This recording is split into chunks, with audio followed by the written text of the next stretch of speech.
Rivals is one of, if not the most popular game in the world right now. But if you're just a casual player, then you're probably not too knowledgeable on things like team-ups. Team-ups are special abilities and powers that activate when certain combinations of characters are on the same team. For example, when Groot and Rocket Raccoon are on the same team, they activate the Planet X Pals team-up. This allows Rocket to ride on Groot's shoulders and receive less damage. And believe it or not, Jeff the Landshark can do the exact same thing. So obviously team-ups can be very helpful, but which is the best? So today I'm going to be ranking the top 10 team-ups in all of Rivals according to comicbookresources.com. So obviously that means that this is not going to be my opinion, but I do want to see what you guys think about this list. So, if you don't agree with this list, please feel free to go down in the comments and let me know what you guys think is the top 5 best team-ups in all of Rivals. And once again, it's not my opinion, so don't take it out on me. And before I start this, don't forget to like and subscribe, and if either Keith or Carter are watching this, can one of you guys please give me a free PC? There's a certain someone that I want to see in Rivals, and I need better graphics for it, so... But without further ado, in 10th place, we have Lunar Force between both Moon Knight and Cloak and Dagger.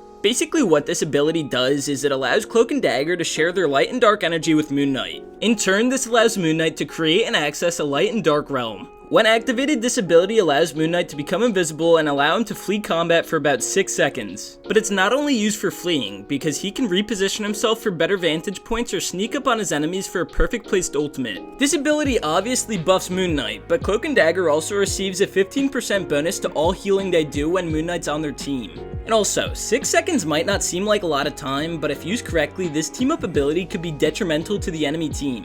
But next up, coming in 9th place, we have Dimensional Shortcut between Magic and Black Panther or Psylocke. Dimensional Shortcut is a team-up ability that lets Magic share Limbo with both Black Panther and Psylocke. By doing this, it allows Black Panther and Psylocke to access the power of Limbo, allowing them to rewind time for themselves. This team-up repositions them to where they previously were and helps them to escape combat and give them some time to breathe. Along with this, both Black Panther and Psylocke gain bonus health depending on how much health they're missing. What's really cool about this ability is that Magic only needs either Black Panther or Psylocke, not both. The rewind time is 5 seconds and the cooldown time is about 30 seconds. And Magic receives a 15% bonus to her damage as long as there's a Black Panther or Psylocke. This team up is actually really useful because if either Black Panther or Psylocke are on the front lines and they're getting completely shit on, they can rewind time and get out of trouble. It's honestly just like a get out of jail free card for the two duelists who are fighting on the front line. But that's going to take us to our 8th best Rivals team-up ability, and that's going to be Esu Alumnus. I really hope I'm pronouncing that right, but it's between both Squirrel Girl and Spider-Man, and one of the biggest issues is you just never see this being used. Basically what this does is it allows Spider-Man to give his webs to Squirrel Girl. So he gives her a web bomb, and when she throws it at the enemies, it deals damage to them and stuns them. By stunning them, it makes them immobile and easier to attack.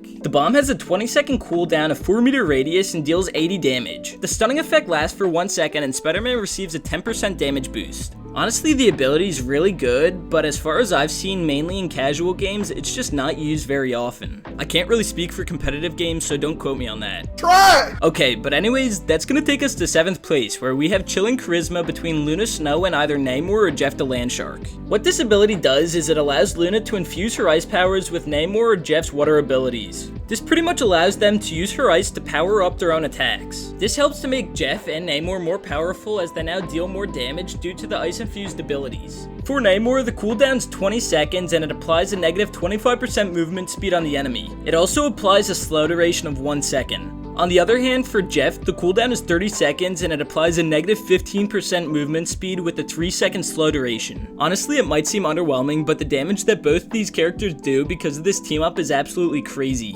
But that's gonna take us to our next team up. So in 6th place, we have Ragnarok Rebirth between Hela and either Thor or Loki. What this ability does is, essentially, if there's a Hela on the team and Thor or Loki are dead, she can bring them back to life as long as she deals the final blow on an enemy. So during the respawn period, if Hela gets a kill, Thor or Loki could be revived. Now this one honestly doesn't seem too strong until you realize that there's no limit on this ability. But if Loki or Thor aren't even dead, then they receive bonus health when Hela gets a kill. And along with this, Hela also gets a 20% damage boost, which is absolutely insane when you realize how much damage she does in the first place. But that's going to take us to the 5th place best team up ability in all of Rivals, and that's going to be Atlas Bond between Iron Fist and Luna Snow. Now what this ability does is it allows Iron Fist to share his Chi of Xiao with Luna Snow. In doing this, Luna gains the ability to produce an ice ring that's infused with Chi.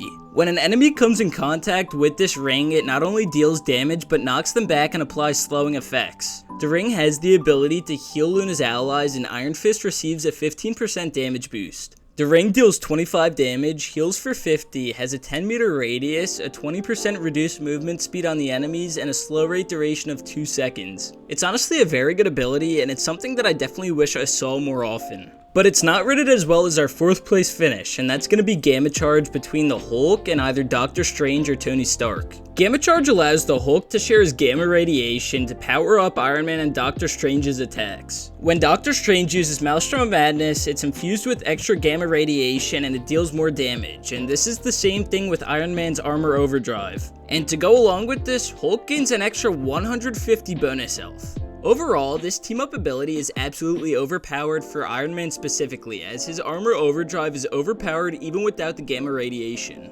However, to account for this, the cooldown on Iron Man's is 20 seconds and Doctor Strange's is only 8, so you make of that what you will. Now moving into our top 3, in 3rd place we have Guardian Revival between Adam Warlock and either Mantis or Star-Lord. Now it's known that Adam Warlock has a passive ability called Regenerative Cocoon. This allows Adam Warlock to move away after dying and revive himself. But with the team-up ability, Adam Warlock can share the cocoon with Mantis and Star-Lord, allowing them to revive themselves after death. Star-Lord receives the free flight state while moving away from the battle, and Adam receives a 15% bonus boost to all healing. Now it's honestly not a bad one, and I don't know if I personally would rank it top 3, but then again, this isn't my opinion. This is coming from comicbookresources.com, so don't flame me in the comments, please. But in 2nd place, and this is gonna hurt a lot of feelings because even I personally believe that this should be number 1, but we have Ammo Overload between Rocket Raccoon and the Punisher and the Winter Soldier.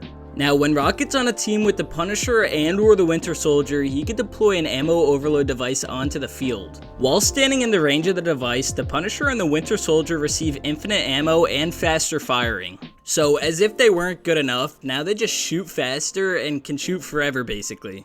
The radius of the device is 10 meters and it lasts for 12 seconds, while the device has a 45-second cooldown. Rocket Raccoon receives a 5% healing bonus, the Punisher receives a 67% fire rate boost to both his assault rifle and shotgun, and the Winter Soldier receives a 25% fire rate boost. It's honestly overpowered and I have no clue how they don't have it at number 1, but you know. So without further ado, in 1st place we have Symbiote Bond between Venom and Spider-Man and Penny Parker. This ability allows Venom to share his symbiote bond with both Penny and Spider-Man. This lets both Spider-Man and Penny use their own symbiotic bonds to create large masses of symbiotic spikes. The spikes then shoot out at enemies which are within the 5-meter radius. Both Penny and Spider-Man have a cooldown of 30 seconds for symbiote bond, and Venom receives a 150 health bonus. So that's it, those are the best 10 team-up abilities in all of Rivals ranked from worst to best. Now once again, this isn't my opinion, and I don't even 100% agree with this list. I mean, if I was making the list, Ammo Overload would probably be number 1, but let me know down below what you guys think about this list and give me your top 10. Also, if you found the video helpful, make sure to like and subscribe, and I'll see you guys all in the next video.